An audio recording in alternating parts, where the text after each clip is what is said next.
பாரதியார் ஒரு பாடலில் பயனில்லாமல் உழைக்க சொன்னால் பக்தி செய்து பிழைக்க சொன்னால்னு எழுதியிருப்பார். அதை எப்படி பயனில்லாமல் உழைக்க முடியும் அப்படின்னு நான் யோசிச்சிருக்கேன். ஆனால் இங்கே ஒருத்தர் அப்படி இருக்காருன்னு இந்த புத்தகம் வாசிச்சப்ப தெரிஞ்சுது. யானை டாக்டர் ஜெயமோகன் எழுதியது. யார் இந்த யானை டாக்டர்? திரு கே கிருஷ்ணமூர்த்தி அவர்கள். தமிழக வனத்துறையில் விலங்கியல் மருத்துவர். எல்லா காட்டு மிருகங்களுக்கும் வைத்தியம் பார்ப்பாரு. ஆனால் யானைகளுக்கு வைத்தியம் பார்க்கறதுல சிறந்து விளங்கியிருக்காரு.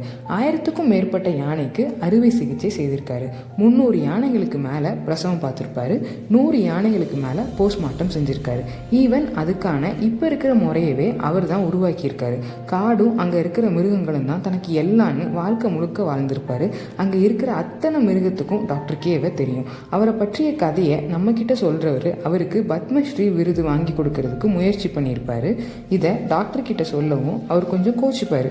வெளியே ஒரு யானை நிற்கும், அதை காமிச்சு சொல்லுவார், அந்த யானைக்கு என்னை தெரியுங்கிறதே எவ்வளோ பெரிய விஷயம். இதுக்கு முன்னாடி பணம், பவர், விருதெல்லாம் ஒன்றுமே இல்லை. இதுக்கு நீ முயற்சி பண்ணியிருக்க கூடாதுன்னு சொல்லுவார். ஆனால் அந்த விருது அப்போ அவருக்கு கிடச்சிருக்காது. அது ரொம்ப நகைச்சுவையாக கடந்து போயிடுவார். அன்றைக்கி நைட்டு 2 வயசு மதிக்கத்தக்க ஒரு யானை காலில் பீர் பாட்டில் குத்தி காயம்பட்டு அவரை தேடி வரும். ஏற்கனவே அவர் முதுமலை காட்டில் ஒரு யானைக்கு பீர் பாட்டில் குத்துனப்போ வைத்தியம் பார்த்துருப்பாரு. அதை ஞாபகம் வச்சு இந்த யானை எப்படியோ இவரை தேடி வந்திருக்கும். இவரும் வைத்தியம் பார்ப்பாரு. கொஞ்ச நேரம் ஆனதும் ஒரு பெரிய யானை கூட்டம் வந்து இந்த குட்டி யானையை கூட்டிகிட்டு போகும். அப்போ எல்லா யானையும் இவரை பார்த்து துதிக்கையை தூக்கி பிளிரிட்டு போகிறதா கதையை முடிச்சிருப்பாங்க. இயற்கை முன்னாடி நம்ம வாழ்கிற வாழ்க்கை ஒன்றுமே இல்லை. நம்ம எதையோ தேடி ஓடிக்கிட்டே இருக்கோம். அது பணமாக இருக்கலாம், புகழாக இருக்கலாம், அன்பாக இருக்கலாம். ஆனால் இயற்கையோட வாழ்கிற உயிரினம் மட்டும்தான் முழுசாக வாழ்க்கையை வாழுது.